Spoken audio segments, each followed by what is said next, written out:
Good morning everyone. आज हम subject economics class +1 +2 दोनों के लिए ये टॉपिक ज़रूरी है और हमने इकोनॉमिक्स के आपको 3 लेक्चर पहले दे चुके हैं। ये आज ही उसका चौथा लेक्चर दिया जा रहा है आपको। हमने चैप्टर स्टार्ट किया हुआ था theory of demand. Theory of demand के बारे में हमने मीनिंग पढ़ लिया, फंक्शन पढ़ लिए और उसको प्रभावित होने कारक भी पढ़े हैं हमने। आज हमारा टॉपिक होगा कि मांग वक्र धनात्मक ऋणात्मक क्यों होता है। जो हमारा डिमांड जो स्लोप होता है वो डाउनवर्ड क्यों होता है, या हम इसको ये भी कह सकते हैं जब किसी वस्तु की कीमत कम होती है तो उसे ज़्यादा क्यों खरीदते हैं और ज़्यादा होती है तो कम क्यों खरीदते हैं। इसके रीज़न हम पढ़ेंगे आज। तो हमारा पहला क्वेश्चन तो ये होगा। दूसरा क्वेश्चन होगा मांग के नियम के अपवाद, exception of law of demand. ये आज हमारे 2 महत्वपूर्ण टॉपिक होने वाले हैं। अक्सर एग्जाम में इनमें से पूछा जाता है। आज का लेक्चर आपको किसी भी हालत में मिस नहीं करना है, वेरी इम्पोर्टेंट है और ये आपके एग्ज़ाम में अक्सर ही पूछ लिया जाता है। तो हम अब हमारे टॉपिक पे चलते हैं। पहला जो क्वेश्चन है हमारा कि जो मांग वक्र है वो ऋणात्मक क्यों होता है। तो ऋणात्मक का मतलब ये मैंने बताया है, जब किसी वस्तु की कीमत हम कम करते हैं तो अक्सर उसे ज़्यादा खरीदा जाता है और कीमत ज़्यादा करते हैं तो उसे कम खरीदा जाता है। तो वो इसका कारण पूछ रहा है कि ऐसा क्या रीज़न है कि ऐसा लोग ज़्यादा खरीदते हैं या कम खरीदते हैं। तो ये चैप्टर कई बार पूछा गया, ये जो क्वेश्चन है कई बार एग्ज़ाम में पूछा गया है। तो हमने अभी तक पढ़ के आए हैं कि मांग का नियम सबसे पहली बार डॉक्टर मार्शल ने क्या किया था, ड्राइव किया था, इसके बारे में लिखा गया था। तो हम ये कैसे कह सकते हैं कि मांग के नियम को प्रतिपादक या जन्मदाता डॉक्टर मार्शल है। उन्हीं की ये विचारधारा थी। उन्होंने ही सबसे पहले ये साबित किया था कि जब किसी वस्तु की कीमत हम कम करते हैं तो उसकी मांग ज़्यादा होने लगती है और कीमत ज़्यादा करते हैं तो मांग कम होने लग जाती है। उसी का ही ये रूप है, बस क्वेश्चन ही तो बदला है। क्वेश्चन क्या कर दिया, मांग वक्र ऋणात्मक क्यों होता है, ये तो क्या है। और लो ऑफ डिमांड में भी ऐसा ही बनता है, पर लो ऑफ डिमांड में हमने क्या रीज़न नहीं पढ़े। आज हम इसके रीज़न पढ़ रहे हैं कि इसके कारण क्या है। तो सबसे पहला इसका कारण है आय प्रभाव। आय प्रभाव क्या होता है, जैसे मान लीजिए हम किसी वस्तु को खरीदते हैं और ख़रीदते समय हम मान लीजिए उस पर 500 रुपये खर्च करते हैं, वैसे ही मान लीजिए उसकी कीमत कम हो जाए तो जितनी वस्तुएं या क्वांटिटी हम 500 में खरीदते थे पहले, वो ही क्वांटिटी कीमत कम होने पर हमारे पास क्या आ जाएंगी, कम पैसे में हमारे पास अवेलेबल हो जाएंगी, हम खरीद पाएंगे। तो आय प्रभाव का मतलब ये होता है कि वस्तुओं और सेवाओं पर खर्च की जाने वाली आय को जब उसकी कीमत कम होती है तो हमारी क्या है, वास्तविक आय बढ़ती है, और कीमत बढ़ती है तो हमारी वास्तविक आय कम होती है। मैं आपको इसका एक एग्जाम्पल के द्वारा समझाऊंगा, फिर आपको ये मैं बताऊंगा कि ये क्या होता है। देखिए, एक व्यक्ति है, ये एक पर्सन है एक्स, मिस्टर एक्स। ये पहले क्या है, किसी भी goods and service quantity, price और क्वांटिटी, पहले ये 3 रुपये पे किसी वस्तु की क्या 10 मात्रा या क्वांटिटी खरीदता था। इसने कितना खर्च किया, 30 रुपये खर्च किया। इसका टोटल एक्सपेंडिचर कितना हुआ, 30 रुपये। ठीक है। यदि इसकी कीमत कम कर दें तो ये पहली जितनी मात्रा खरीदता था उतनी क्वांटिटी तो उसकी 20 रुपये की आ जाएंगी। बट हम ये कह सकते ना, अब इसकी इनकम कितनी बढ़ गई, इसकी इनकम बढ़कर कितनी हो गई, 10 रुपये। क्योंकि जो चीज़ें पहले 30 रुपये की आती थी अब वो कितने की आ रही है, वो आ रही है 20 रुपये की। तो हम ये कह सकते हैं जब किसी वस्तु की कीमत कम होती है, किसी भी कमोडिटी के जो प्राइस डिक्रीज होते हैं तो उसकी इनकम इफेक्ट पॉजिटिव हो जाता है, उसकी इनकम इंक्रीज हो जाती है। तो हम ये मान कर चलते हैं हमें ये मानना ही पड़ेगा कि वो जो बढ़ी हुई आय इन्हीं वस्तुओं और सेवाओं पर खर्च करेगा। अब मान लीजिए वो 30 की खरीदे तो कितनी आएंगी, 15 आएंगी, और एक खर्चा कितना हो जाएगा, 30 रुपये। तो हमारी देखो कीमत कम होने पर क्वांटिटी क्या है, ज़्यादा हुई ना। तो इसी को कहते हैं आय प्रभाव, इनकम इफेक्ट। इनकम इफेक्ट का मतलब यही है जब किसी वस्तु की कीमत कम करते हैं तो वास्तविक आय रियल इनकम इंक्रीज हो जाती है और हम रियल इनकम को उसी वस्तुओं और सेवाओं को खरीदने पर खर्च करते हैं, जिसके कारण क्या है, वस्तुएं ज़्यादा आती हैं। ऐसे ही हम इसको नीचे से पढ़ें तो हमारा क्या होगा, जब किसी वस्तु की कीमत बढ़ती है, बढ़ने से क्या होगा, उसकी आय कम हो जाएंगी और कम होने के कारण वो क्या है, उसको कम खरीदेगा। तो आय प्रवाह को हम ये कह सकते हैं कि किसी भी उपभोक्ता के द्वारा अपनी आय का जो भी खर्च किया जाता है उस खर्च करने पर कीमत का प्रभाव पड़ता है। कीमत कम होगी तो आय ज़्यादा होगी और ज़्यादा आय उस पर खर्च करेगा। और कई एक बात ये भी है, आय प्रभाव वास्तविक आय बढ़ती है। तो वास्तविक आय किसे कहते हैं, जो वस्तु और सेवाओं के रूप में मापी जाए उसे वास्तविक आय कहते हैं। कई बार क्वेश्चन पूछा जाएगा आय और वास्तविक आय में फ़र्क क्या है। जो आय होती है उसको तो हम मुद्रा में मापते हैं और जो वास्तविक आय होती है उसको हम मापते हैं वस्तु और सेवाओं में। तो हम यहाँ कह सकते हैं 10 वस्तुओं की क्या ना 5 वस्तुओं की आय बढ़ गई क्योंकि 5 ज़्यादा खरीदी गई थी ना उसी कीमत उसी आय में।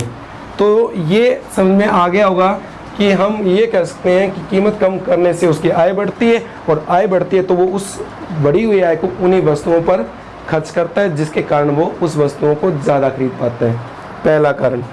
दूसरा कारण, उपभोक्ता का समूह आकार। उपभोक्ता का समूह आकार का मतलब ये है कि जैसे जैसे किसी वस्तु की कीमत कम होगी उसके उपभोक्ताओं का समूह का आकार बढ़ता चला जाएगा। मान लीजिए ये एक मार्केट है, इसमें 1 लाख कस्टमर है और प्राइस प्राइस 4 रुपये, क्वांटिटी मान लीजिए 600। इसका मतलब ये मान लीजिए 600 कस्टमर इसको यूज़ कर रहे हैं, ठीक है। अब देखिए इसकी कीमत कुछ लोगों को बहुत ज़्यादा लगती है तो उन्होंने खरीदना छोड़ दिया। मान लीजिए 400 व्यक्तियों ने इस वस्तु को खरीदना छोड़ दिया। वो कहते हैं कि ये वस्तु की कीमत ज़्यादा होगी इसलिए हम इसको क्या है यूज़ नहीं करेंगे। अब यूज़ नहीं करेंगे तो उसके बाद वो क्या करेंगे, छोड़ देंगे। जैसे ही इस वस्तु की कीमत कम होगी, कमोडिटी के जो प्राइस है वो डिक्रीज हो गए, तो उसके कारण वो व्यक्ति आकर इसको यूज़ करने लग जाएंगे। 600 तो देखो यूज़ कर रहे थे, 400 व्यक्ति और यूज़ करने लगे तो कितने हो गए, 1000। तो हम कह सकते हैं उपभोक्ताओं का समूह आकार, जो कंज्यूमर है उसका जो ग्रुपिंग है, नंबर ऑफ कंज्यूमर या कस्टमर बढ़ जाते हैं, समूह का आकार, ये ग्रुप जो है वो कहीं ना कहीं कीमत कम होने के कारण वो इंक्रीज होता चला जाता है। जब उसको खरीदने वालों की संख्या बढ़ेंगी तो उसकी मांग नहीं बढ़ेगी, सीधी सी बात है, मांग तो बढ़ेगी। तो हम कह सकते हैं कि जब किसी वस्तु की कीमत कम होती है तो उपभोक्ताओं के समूह के ऊपर क्या प्रभाव पड़ता है, सीधा प्रभाव पड़ता है। सीधा का मतलब उनकी संख्या बढ़ जाती है। कीमत कम तो उपभोक्ताओं की संख्या ज़्यादा, कीमत ज़्यादा तो उपभोक्ताओं की मात्रा माने संख्या भी कम। और जब दोनों में नेगेटिव रिलेशन है तो हमारा क्या है, मांग का नियम अप्लाई हो जाएगा। ये भी आपको समझ में आ गया होगा। आपको लिखना कैसे है, तो हम ये कहेंगे कि किसी भी वस्तु के मांग करके ऋणात्मक होने पर उपभोक्ताओं का समूह का आकार का भी प्रभाव पड़ता है। जैसे किसी वस्तु की कीमत ज़्यादा होती है तो उसे कम व्यक्ति खरीदते हैं, और जब कम होती है तो उसे वो व्यक्ति भी खरीदने लग जाते हैं जिनको ये महंगी लग रही थी। तो हम ये कर सकते हैं। दूसरा हमारा जो इसी में रीज़न वो है विभिन्न प्रयोग, डिफरेंट यूज। मान लीजिए कोई वस्तु है और उसको क्या है कई प्रकार से यूज कर सकते हैं। अक्सर एग्जांपल लिया जाता है, मान लीजिए चने का। चने को इंसान भी खाता है और घोड़े को भी दिया जाता है। मान लीजिए चने की कीमत ज़्यादा हो जाए तो इंसान क्या सोचेगा कि घोड़े को खिलाना बंद कर दिया जाए और केवल ये इंसानों के लिए ही पर्याप्त रहेगा क्योंकि ये महंगा हो गया। जैसे बादाम है, बादाम आज 700 रुपये किलो है, तो हम क्या सोचते हैं कि उसे स्पेशल ही क्या है चीज़ों में यूज़ किया जाएगा, बट वो क्या है 50-60 रुपये किलो हो जाए मान लो, तो हम उसको क्या है ज़्यादा यूज़ करेंगे। ठीक है, ऐसे ही हम कहते हैं कि जो है विभिन्न उपयोग का मतलब ये हुआ कि जैसे जैसे कोई वस्तु सस्ती होती है तो उसके यूज़ किए जाने लग जाते हैं ज़्यादा। चना सस्ता होने से मनुष्य भी उसको खाएगा और घोड़ा भी उसको खाएगा। जब दो चीज़ उसको खा रही है, इंसान और जानवर, तो उसकी मांग ज़्यादा की जाएगी। यदि वही चीज़ महंगी हो जाए तो क्या होगा, महंगी होने पर हम उसको क्या करेंगे, कम यूज़ करेंगे और हम उसे स्पेशल यूज़ किया जाएगा, और स्पेशल यूज़ किया जाएगा तो उसकी मात्रा भी कम खरीदी जाएगी।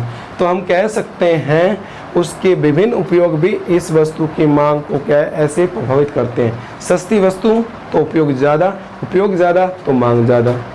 ये महंगी वस्तु कम्युनिटी के जो प्राइस इंक्रीज हो रहे हैं तो हम उसको क्या है यूज़ भी उसका लिमिट में करेंगे और उसको खरीदेंगे भी कम। तीसरा रीज़न। चौथा रीज़न प्रतिस्थापन प्रभाव। हमने पढ़ा था कि प्रतिस्थापन वस्तुएं वे वस्तुएं होती है जो दो वस्तुओं एक वस्तु के स्थान पर दूसरी वस्तु को यूज़ की जा सके। जैसे हमने एग्जांपल लिया था पिछले लेक्चर में कि चाय जो है और कॉफ़ी है दोनों एक दूसरे के प्रतिस्थापन है। प्रतिस्थापन का मतलब ये हुआ कि यदि चाय नहीं है तो कॉफ़ी यूज़ कर ली जाएंगी, कॉफ़ी है तो चाय यूज़ कर ली जाएंगी। कोल्ड ड्रिंक में भी काफ़ी एग्जाम्पल है। मान लीजिए कोई व्यक्ति स्लाइस पीता है, स्लाइस बहुत ज़्यादा ही महंगी हो जाए तो वो माजा पीने लग जाएगा। ऐसे बहुत सारी चीज़ें हैं। हमारे पास हम ड्रेस लेने जाते हैं, मान लीजिए कॉटन की ड्रेस लेनी है, वो महंगी हो जाए तो टेरिकॉट की ले लेंगे। जींस लेने जाते हैं, मान लो जींस बहुत ज़्यादा महंगी है तो हम दूसरी चीज़ ले लेंगे। तो सब्स्टिट्यूशन गुड्स का मतलब यही होता है कि एक दूसरे के स्थान पर यूज करना। तो हम कह सकते हैं प्रतिस्थापन प्रभाव कैसे इफेक्ट करता है। प्रतिस्थापन इफेक्ट ऐसे करता है कि मान लीजिए ये वस्तु है एक, इसी की प्रतिस्थापन वस्तु है बी। यदि ये वस्तु की कीमत ज़्यादा या कम होगी तो इस पर इफेक्ट पड़ेगा। मान लीजिए आपकी जो कॉफ़ी है उसकी कीमत है वो ज़्यादा होने लग जाए तो चाय की मांग अपने आप ही बढ़ने लग जाएगी। ठीक है, तो प्रतिस्थापन प्रभाव का मतलब ये होता है कि एक वस्तु पर दूसरी वस्तु का प्रभाव या उसके जगह पर यूज करना पड़ेगा। जैसे जैसे हम किसी वस्तु की कीमत को बढ़ाते हैं, मान लीजिए ये कॉफ़ी दी, ठीक है, इसकी कीमत बढ़ेगी, ठीक है, तो इसको कम यूज़ करेंगे, इसको ज़्यादा यूज़ करेंगे, तो इस पे तो हो गया ना पॉजिटिव इफेक्ट। तो हम कहेंगे प्रतिस्थापन प्रभाव का मतलब यही होता है जैसे किसी दूसरी वस्तु की कीमत पर जो प्रभाव पड़ता है उसके कारण इस वस्तुओं की मांग पर इफेक्ट पड़ता है। इनकी कीमतें ज़्यादा हो रही है तो लोग इसे खरीदना छोड़ देंगे और किसको यूज़ करेंगे, इसको, इसकी मांग बढ़ती चली जाएगी। ठीक है, तो प्रतिस्थापन प्रभाव भी हमने पढ़ लिया। इसके बाद आता है घटती सीमांत उपयोगिता। घटती सीमांत उपयोगिता का मतलब ये है कि जैसे जैसे हम किसी वस्तु को ज़्यादा यूज़ करते हैं तो उससे मिलने वाला जो लाभ है ना वो कम होता चला जाता है, उसकी उपयोगिता कम होती चली जाती है। हम ऐसे भी देख सकते हैं कि मान लीजिए आप खाना खा रहे हो और खाना खा रहे हो तो आपने पहली जो रोटी खाओगे ना उसमें जो मज़ा आएगा वो दूसरी में नहीं आएगा, और जो दूसरी में मज़ा आएगा वो तीसरी रोटी में नहीं आएगा, और तीसरी रोटी में जो मज़ा आएगा वो चौथी रोटी में नहीं आएगा। वैसे ही मान लीजिए हमारे पास पहले मोबाइल था, पहले एक भी मोबाइल नहीं था, तो हमने एक पहला मोबाइल ख़रीदा तो उसको लेकर हम ज़्यादा एक्साइटेड थे, इंटरेस्ट ज़्यादा दिखाते थे, उसको चलाते थे। जैसे जैसे मोबाइल हमारे घर में ज़्यादा आने लगे और वो जनरेशन में हमारे जो बहुत ज़्यादा इन्वॉल्व हो गया तो उसकी वैल्यू भी कम होती चली गई है। मान लीजिए आपके पास पहले क्या है, केवल एक ड्रेस थी तो आप उस ड्रेस को बहुत अच्छी तरह से रखते थे। आपके पास 2 आई तो आपने थोड़ा सा कम कर दिया, 3 आई तो और भी कम कर दिया, ऐसे ही है। सबसे मेन एग्जांपल ये है कि जब हम पहली बार स्कूल में जाते हैं ना तो बहुत ज़्यादा एक्टिव होते हैं, हम तो पढ़ेंगे, ये कर देंगे, वो कर देंगे, फिर अगले दिन जाएंगे थोड़ा कम, तीसरी बार कम। मोटिवेशन का मतलब है आप मोटिवेशन रूम में बैठे, कोई आपको मोटिवेट कर रहा है तो आप क्या सोच रहे हो, मैं आज तो घर जाके ये कर दूंगा, वो कर दूंगा, 24 घंटे पढ़ूंगा। पर जैसे जैसे हमारा जो टाइम बीतेगा वैसे वैसे आपका जो मोटिवेशन की जो मात्रा है वो कम होती चली जाएगी और आप घर जाकर उतना काम नहीं कर पाओगे जितना आप उस रूम में बैठकर सोच रहे थे। अक्सर फिल्मों में भी होता है, फिल्में हम देखते हैं, फिल्मों में गुम हो जाते हैं, वो कर देंगे, ये कर देंगे, फिल्म बंद, सब चीज़ बंद। तो घटती सीमांत उपयोगिता का नियम ये कहलाता है कि जैसे जैसे हम किसी वस्तु की कीमत, जैसे जैसे किसी वस्तु की हम कम्युनिटी को ज़्यादा यूज़ करते हैं तो उससे मिलने वाली जो यूटिलिटी है, उपयोगिता है, वो कम होती चली जाती है। इसी कारण वो ज़्यादा लाभ प्राप्त करने के लिए, उपभोक्ता ज़्यादा संतुष्ट होने के लिए उसकी मात्रा ज़्यादा खरीदता है। अब वो कब तक ज़्यादा खरीदेगा? वो जब तक ज़्यादा खरीदेगा जब तक उसकी सीमांत कीमत और सीमांत उपयोगिता बराबर ना हो जाए। मान लीजिए वो एक व्यक्ति किसी वस्तु की कीमत 5 देने के लिए तैयार हो गया, लास्ट में उससे मिलने वाला लाभ भी 5 के ही बराबर हो गया, तो उपभोक्ता संतुष्ट हो जाएगा। तो घटती सीमांत उपयोगिता का नियम यही कहता है कि जैसे जैसे हम किसी वस्तु को ज़्यादा खरीदते हैं उससे मिलने वाला लाभ कम होता चला जाता है, उससे मिलने वाली उपयोगिता कम होती चली जाती है। इस कारण एक व्यक्ति उपयोगिता को बढ़ाने के लिए, ज़्यादा संतुष्टि प्राप्त करने के लिए उस वस्तुओं की ज़्यादा मांग करता है। और वो कब तक मांग करता है? जब तक मांग करता रहेगा जब तक उसकी सीमांत उपयोगिता और सीमांत कीमत बराबर ना हो जाए। ये हमारा पहला क्वेश्चन था जो कि ख़त्म हो गया है। ठीक है, इसके बाद आता है मांग के नियम का अपवाद, exception of law of demand. मांग के नियम का अपवाद का मतलब ये है कि मांग का नियम हमें क्या कहता है? मांग का नियम हमें ये कहता है कि अन्य तत्व समान रहने पर, जो अन्य फैक्टर है उसको हम क्या मान लेते हैं? फिक्स मान लेते हैं, कांस्टेंट मान लेते हैं। और उसके बाद यदि हम कीमत के अंदर, प्राइस के अंदर यदि चेंज करें, प्राइस डिक्रीज कर रहे हैं तो कमोडिटी की जो है क्वांटिटी ऑफ कमोडिटी वो इंक्रीज हो रही है, और यदि हम प्राइस हाई कर रहे हैं तो कमोडिटी की जो क्वांटिटी है वो हम डिक्रीज कर रहे हैं। तो कहने का मतलब ये हुआ कि मांग का नियम हमें ये बताता है कि अन्य तत्व समान रहने पर, स्थिर रहने पर किसी वस्तु की कीमत को हम कम कर देना तो उस वस्तु को लोग ज़्यादा खरीदेंगे, और कीमत ज़्यादा कर दे तो कम खरीदेंगे। ठीक है, कई बार आपने देखा होगा सब्जी मंडी में जाकर कि रात के टाइम में आम 10 रुपये किलो, आम 20 रुपये किलो, ऐसे तेज तेज बोलकर वो बेचते हैं। तो उस दुकान पर देखना भीड़ ज़्यादा है। क्यों? कीमत कम है। एक व्यक्ति तो बेच रहा है 50 रुपये किलो आम, उस पर पाएंगे आपको 5 कस्टमर, और एक ही उसके साइड बोल रहा है 30 रुपये किलो आम, 30 रुपये किलो आम, वो क्या होगा? उसकी दुकान पे आपको ज़्यादा पाएंगे। तो आपको डिफरेंस समझ में आ गया होगा कि मांग का नियम क्या कहता है। कई बार अपवाद क्या होता है, एक्सेप्शन क्या होता है कि उस बात के अपोजिट होना। हम कह रहे हैं किसी वस्तु की कीमत कम होगी तो उस वस्तु को ज़्यादा खरीदा जाएगा, जबकि एक्सेप्शन ये कह रहा है कि नहीं होगा ऐसा, कीमत कम तो मांग कम, कीमत ज़्यादा तो मांग ज़्यादा। सबसे पहले ये सर रॉबर्ट गिफन ने इसको ड्राइव किया था, सबसे पहले इसको क्या पेश किया, और इसको मांग के नियम को, अपवाद को क्या है, गिफन प्रभाव भी कहा जाता है। कई बार क्वेश्चन पूछ लिया जाता है गिफन जो इफेक्ट है वो कौन सा है? वो ही क्या है? Exception of law of demand है। इसको कई बार क्या है, गिफन ऑफ पैराडॉक्स भी कहते हैं। अब हम पढ़ते हैं इसके बारे में। आपको मांग के नियम का, अपवाद का मीनिंग लिख देता हूँ कि आपको ये कहेंगे मीनिंग ऑफ क्या है, लॉ ऑफ क्या है, एक्सेप्शन। जब किसी वस्तु की कीमत कम हो रही है, कीमत कम हो रही है तो उसकी मांग ज़्यादा हो रही है ना, कम हो रही है, और कीमत ज़्यादा हो रही है तो मांग भी ज़्यादा हो रही है। तो उसमें सबसे पहले आता है प्रतिस्थापन वस्तु। इसको सबसे पहले वेबल ने क्या है, ड्राइव किया था, सबसे पहले पेश किया।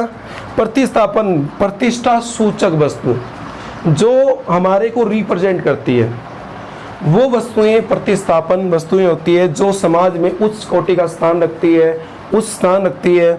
उन वस्तुओं को क्या है, प्रतिष्ठा सूचक वस्तु कहते हैं। प्रतिष्ठा सूचक वस्तुएं समाज में एक अपने आप को रिप्रेजेंट करती हैं।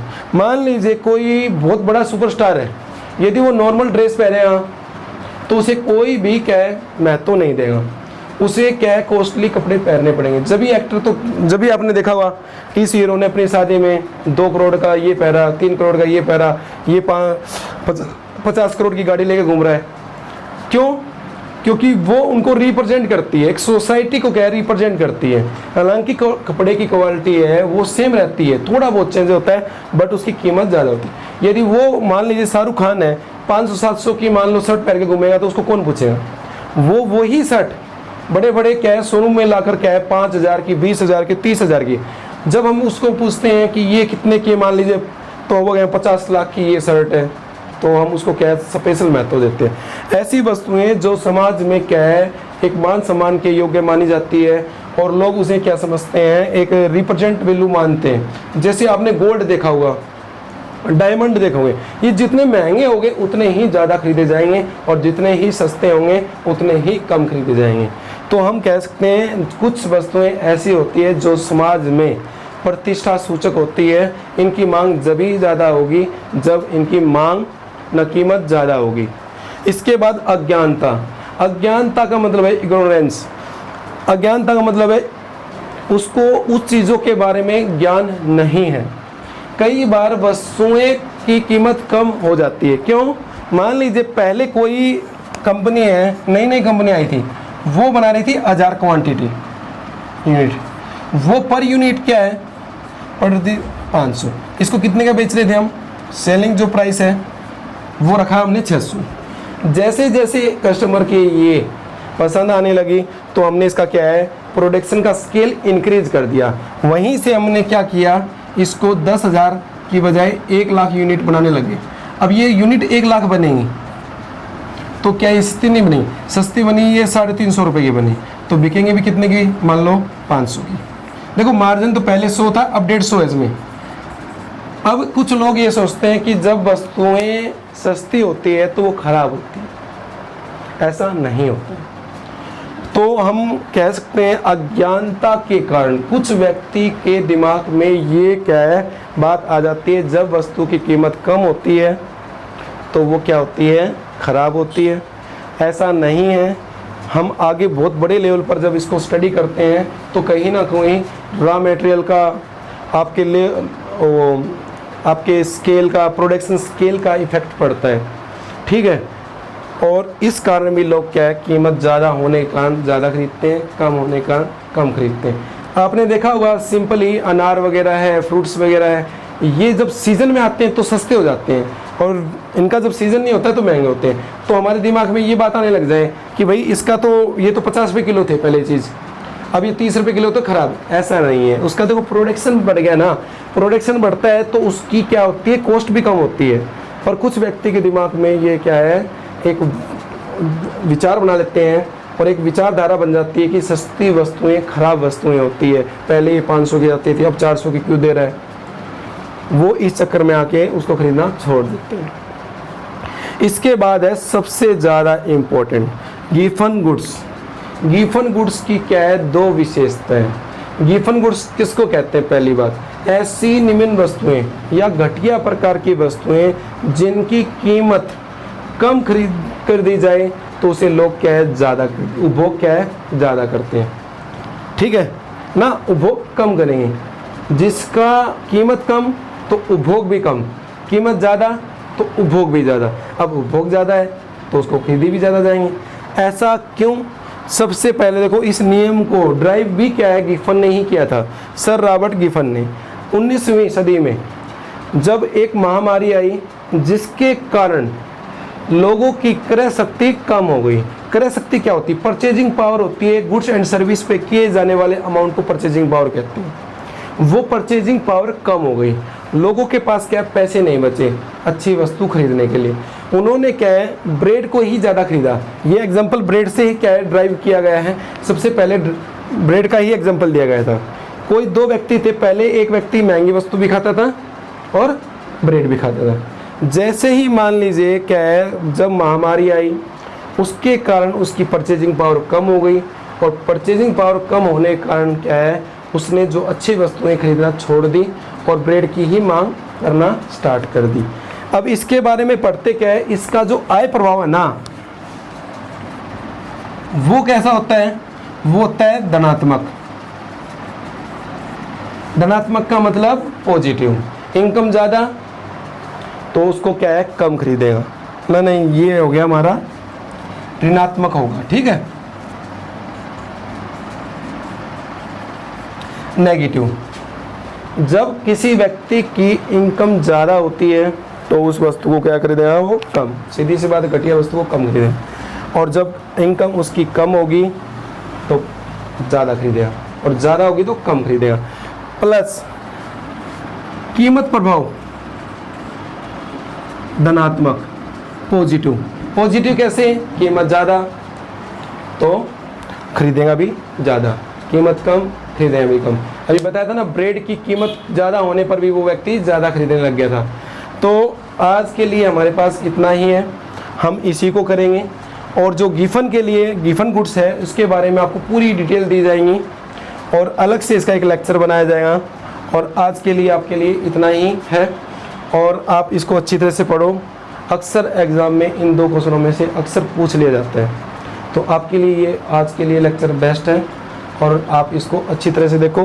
किसी प्रकार की कोई कमी रह जाए तो हमें कमेंट्स बॉक्स में लिखें, हम उसका जल्दी से जल्दी क्या है समाधान करेंगे और आपके लिए क्या है बेस्ट करेंगे। हमारा फ़र्ज़ बनता है कि हमें जो चीज़ आती है वो ज़्यादा से ज़्यादा व्यक्ति को हम दें और हमारे समाज के लिए हम बेस्ट करें। Thank you, have a nice day.